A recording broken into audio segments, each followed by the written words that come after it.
The first shovel breaks the frost with a sound like a scream.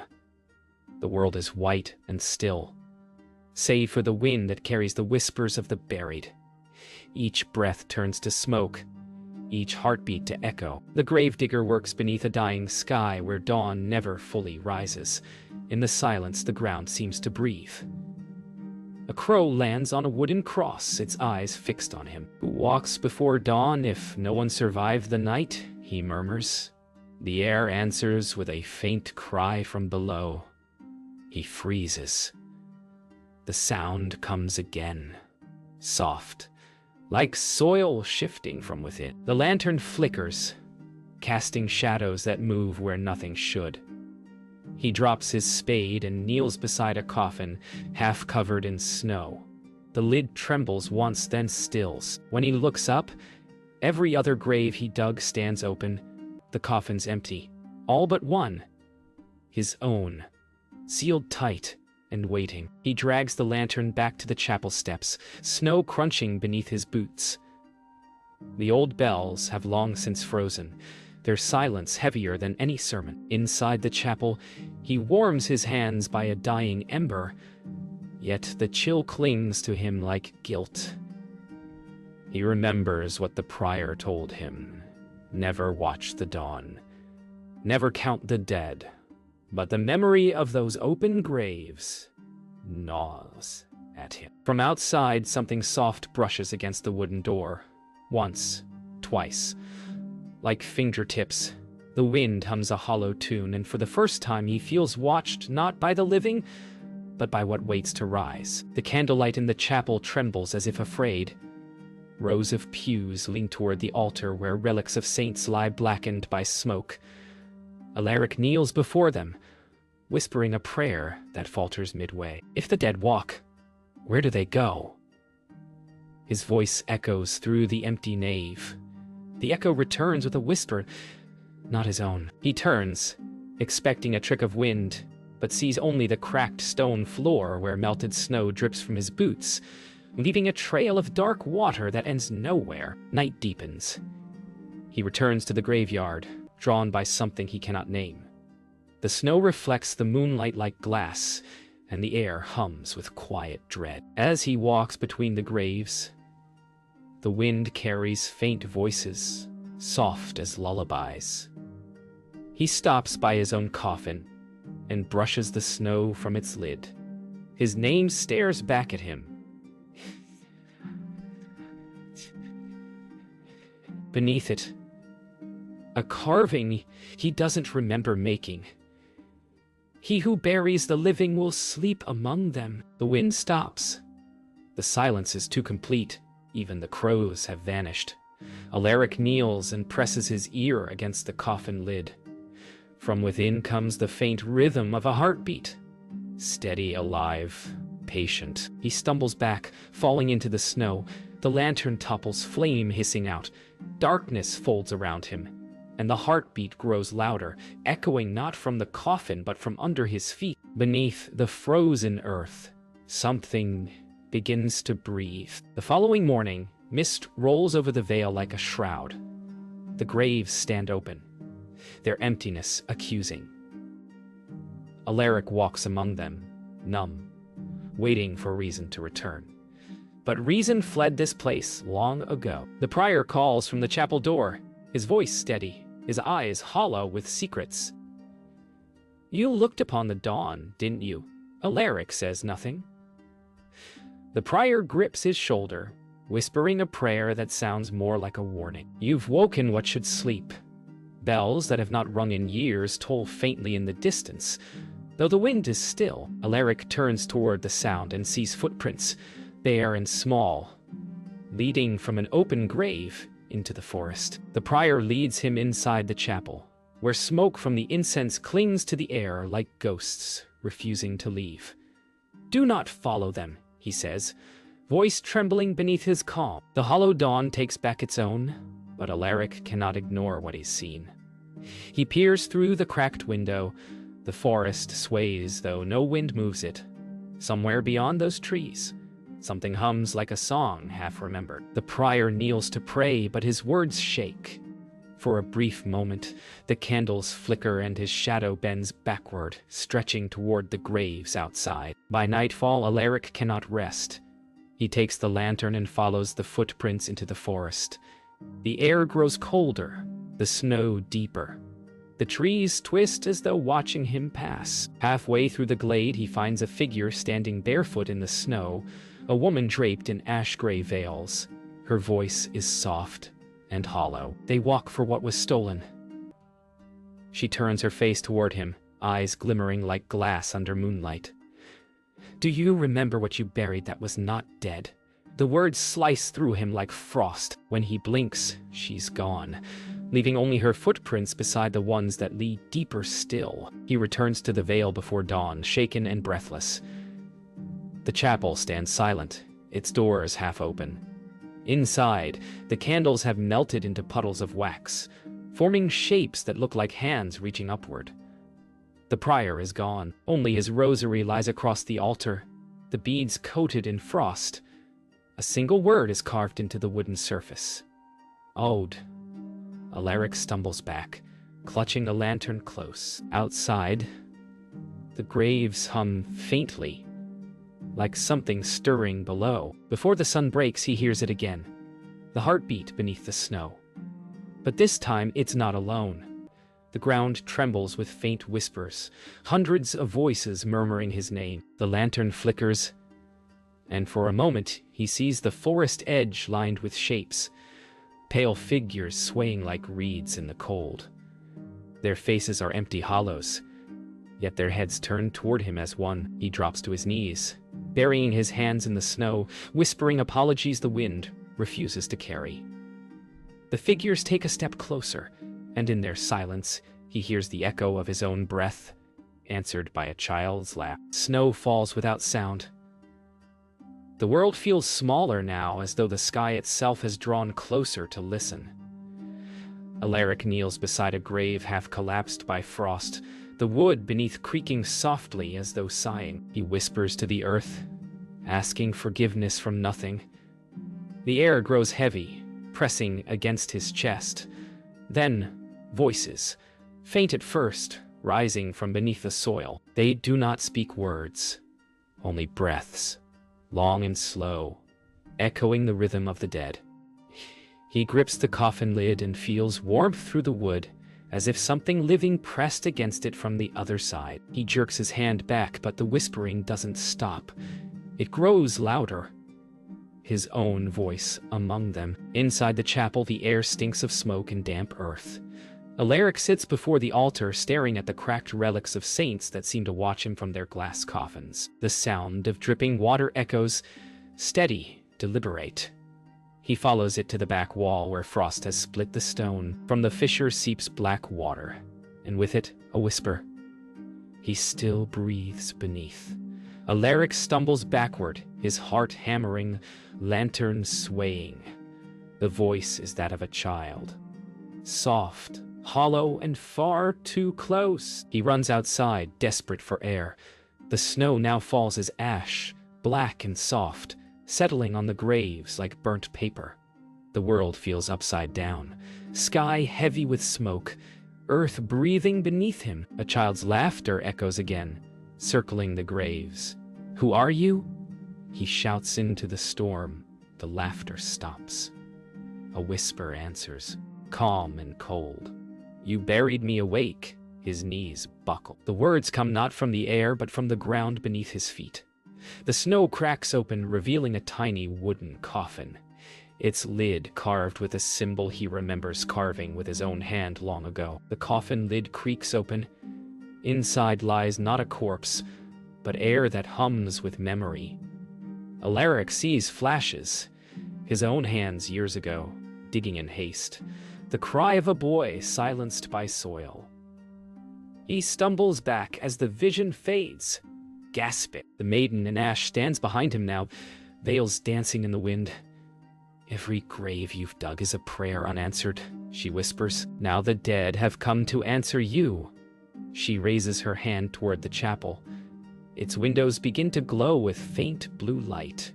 shadows shifting within as if the dead have gathered to listen. He falls to his knees, clutching his chest as the earth beneath pulses like a living heart.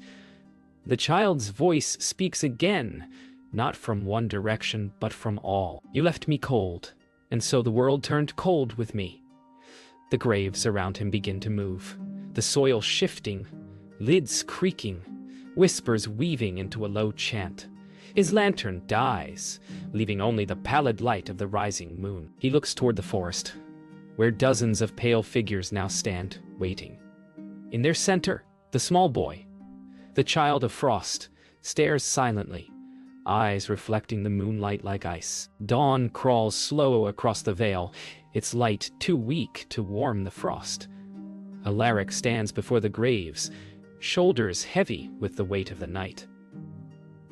The hollow ones have vanished, leaving behind only footprints and silence. Yet in that silence, the boy's laughter still echoes in his mind. He returns to the chapel seeking solace, but the door swings open on its own. Inside, the air hangs thick with cold mist, and on the altar sits the child of frost, barefoot, expression calm as snow. "You remember me," the boy says, voice steady and hollow. Alaric's breath trembles. He nods once. The boy tilts his head. "Then why did you not let me sleep?" Alaric takes a step forward, voice breaking through the frozen air. "You were dying. I tried to spare you." The boy's gaze sharpens, distant yet knowing. "You buried me before I stopped breathing." The words hang like icicles, cutting the silence. Behind him, the candles reignite without flame, glowing with a pale, unnatural light. The maiden in ash appears from the shadows, her veils stirring though the air is still. "Confession binds the living," she whispers, "but the dead demand truth." Alaric's knees weaken as the chapel begins to groan, beams cracking beneath invisible weight. The boy's breath turns to mist that curls into shapes, small hands reaching for him from the cold. The chapel roof gives way, snow pouring in like a silent flood. The candles snuff out as the cold claims the air. Alaric shields the boy, but the child of frost does not flinch. "You cannot protect what you buried," the boy murmurs. The veil remembers. Through the open roof, Alaric sees figures emerging once more, the hollow ones, returning at dawn, each carrying their own coffin lids upon their shoulders. They stop at the edge of the chapel ruins, staring with eyes that reflect the child's. The maiden steps forward. They have come to finish the burial. Alaric steps into the light, snow crunching beneath his boots. The hollow ones stand in rows, silent, waiting. Their faces bear no hatred, only expectation. The boy follows him, his small footprints vanishing in the snow almost as soon as they appear. "They will not rest," the maiden says softly, "until you dig what you hid." Alaric grips his shovel with shaking hands, moving toward the oldest grave beneath the ash tree. Each thrust of the blade feels heavier than the last. Beneath the earth, he hears his own heartbeat mirrored by another. Slower, patient, and nearer than it should be. The shovel strikes wood. Alaric stops, breath shallow. He clears the earth away and reveals a coffin smaller than the rest, its wood pale and unrotted despite the years. The boy kneels beside it, laying his hand upon the lid. "You remember now." Alaric nods, tears freezing on his lashes. "I buried you to save myself." The boy's hand glows faintly, and frost creeps up the coffin's sides. Then you know what must follow. The hollow ones kneel as the ground trembles. The maiden closes her eyes. Dawn breaks over the veil, yet the light is gray and cold. As Alaric opens the coffin, the wing dies, and the world holds its breath. The ground opens with a sigh, releasing the stench of time. Alaric stumbles backward as the small coffin begins to hum with light, its glow spilling across the graves like frozen fire. The hollow ones rise as one, their pale faces turned toward the chapel's broken spire. The child of frost stands still, his expression unreadable. You've kept their peace locked away, he says. Now they will reclaim it. The earth quakes. Snow falls from the trees like ash from heaven. Alaric cries out, clutching the shovel to his chest as though it could ward off judgment. The maiden's voice cuts through the chaos. Soft, mournful, final. Every grave you filled was a debt. The hollow ones move like a tide, drifting toward the monastery. Alaric follows them, his legs trembling under the weight of dread. The boy walks beside him, silent, his footprints leaving no mark in the snow. The maiden trails behind, her voice humming a melody too old to name. When they reach the chapel steps, the doors swing open, though no hand touches them. Inside, the shadows twist like smoke, forming faces of the long-buried dead. The prior stands before the altar, eyes hollow, as if carved from stone. You brought them back, he whispers. You've undone the vow. Alaric drops the shovel, and the clang echoes like thunder. Why did you hide him from the ground? The maiden asks. Her voice echoes through the chapel, resonant and cold. The prior trembles, clutching his rosary, until the beads crack. The child was the proof of our sin, he says. The storm was punishment for our deceit. The hollow ones enter the chapel, their forms flickering like candlelight. The child of frost steps forward, looking up at the prior. You sealed me away to protect your faith. But faith buried cannot breathe. The walls shudder. The relics shatter.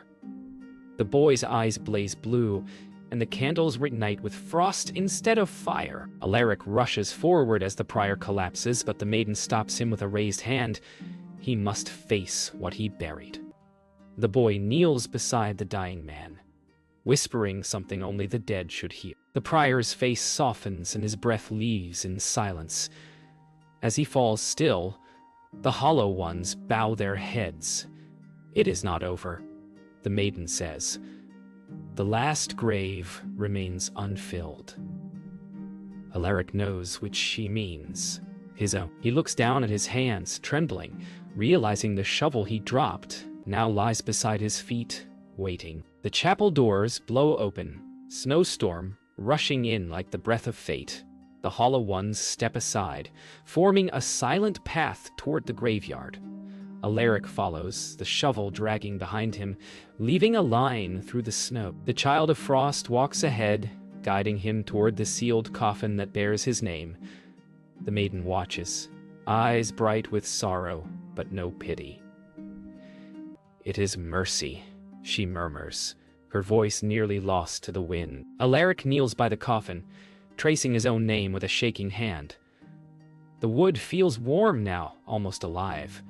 He looks to the boy. Will it end? The child nods once. When you lie still, the first light of dawn spills over the vale, weak and silver. Brushing the snow with ghostly calm, Alaric kneels before his coffin, breath shallow, the world holding still around him. The hollow ones remain silent, their hollow faces turned toward the light as though waiting for release. The child of frost stands nearby, eyes reflecting the sunrise like mirrors of ice. You have buried all but yourself, he says softly. Now the earth waits for you. Alaric grips the shovel one last time.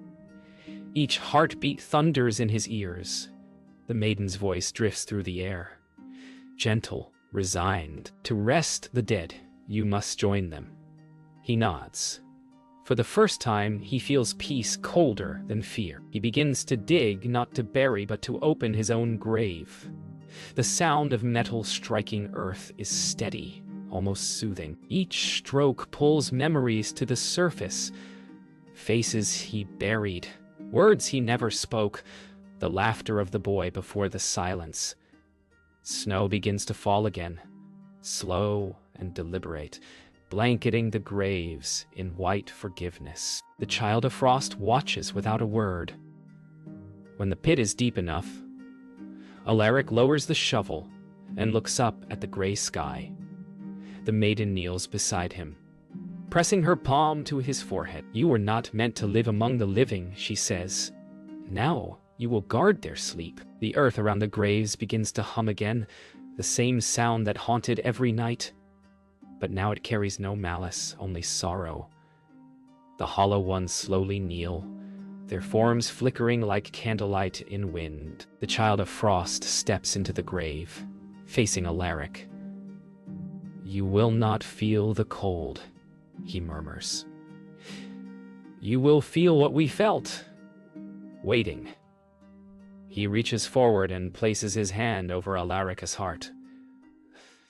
The world blurs. The sound of snow fades into silence. Alaric's eyes close as frost begins to bloom across his skin, pale veins of ice tracing his features like scars of mercy. The maiden in ash raises her hands, her voice rising into a chant older than the veil itself. The graves begin to close, soil moving without touch, sealing their long sleep. One by one, the hollow ones fade into the snow, their shapes dissolving into mist. The child of frost steps back from Alaric, who now stands motionless, half covered in frost, eyes closed in calm surrender. "The debt is paid," the maiden whispers. The wind carries her words across the hills, through the broken chapel, through the ash trees' bare limbs. The dawn glows brighter, yet its warmth does not return. Silence falls once more over the Vale of Crows. Only one grave remains unsealed, Alaric's. The child of frost looks to the maiden.